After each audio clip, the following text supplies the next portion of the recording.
good morning, happy Monday. So I just wanted to come on here and just give y'all some encouragement to start your week off.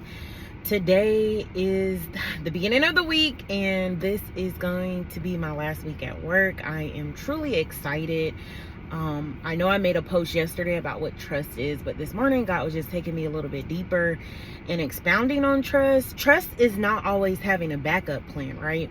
Because if we're trusting God, we can't wait to be like, well, God's gonna get this wrong, so I have this over here tucked in the corner waiting for him to mess up so I can fall back on this plan. That's not what trust is like. And trust is not depending on somebody else to make the decisions for you that you need to make, or them operating in fear for the plans that God has for your life, right? And God's just like, I want you to trust me. I want you to trust me. You can trust me. We put so much trust, right, in our friends. We put trust when we go on the airplanes, when we're driving in our cars every day, when we go to restaurants. We're trusting that these people will, do their part right? So why is it so hard for us to trust God? Why is it so easy for us to listen to somebody that's not even walking in the direction that we're walking in, or listen to somebody that may not even be walking with God the way that you're walking with God, and then they deter us off our path, or things like that? So I had no idea that this would be my journey, or this would be the walk in life that I am living currently.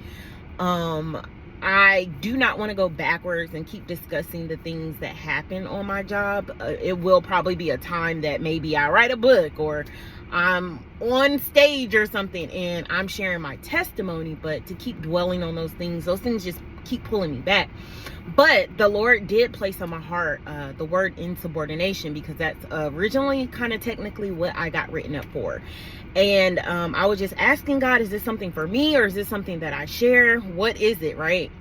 But it just keep replaying. So I just gonna share what I feel that the Lord is just placing on my heart. So again, that is originally what I got written up for, insubordination, right?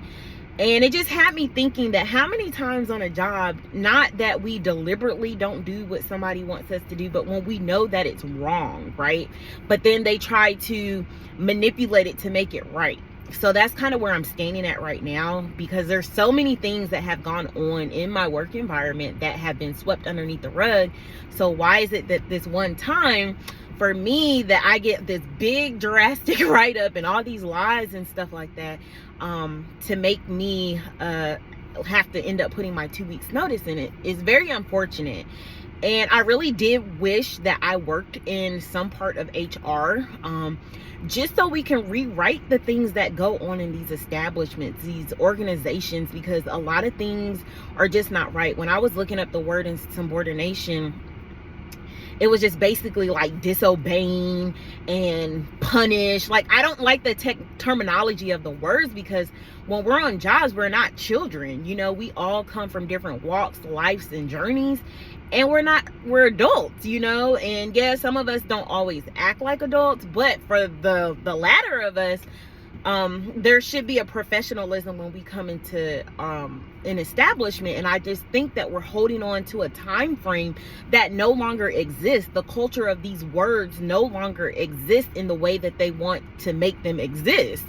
And it's just, again, it's unfortunate, because you have people that are being mistreated on jobs. You have people that are leaving jobs and don't have backup plans, or whatever the case may be. And these people have families. Like, some people really depend on their job to take care of their families. And it's unfortunate that some people in HR just take what the boss says and runs with it, right? And like, for me, I was a contractor, so my HR people weren't even in the same state as I was. And it just shows how somebody can have your ear, and you can listen to what somebody else is saying without getting the total facts from the person. The whole situation was just out of line and out of order. And the more the pieces are coming together for me, it's just like a ray of light is just shining, that I, that I made the right decision. But if there was a way I can work, or, work with HR somewhere, somehow, then that would be totally amazing. just so we can dive in and look at things that need to be changed when it comes to the culture, the work culture. And maybe that's why I'm gonna work for myself to change the things in the industry that should no longer be. Let's do the checks, let's do the inventory, let's check the bosses, let's go behind them. It's not always the people that are working beneath them that are in the wrong. Sometimes people just get fed up and do what they have to do or whatever, because they don't want to continue to take. And you should not always have to leave a job because you've had your wits in. That's not right. So just be encouraged, whatever you may be going through today, and just know that there is something on the other side of any and everything that you have to let go. So have a blessed day and a happy Monday.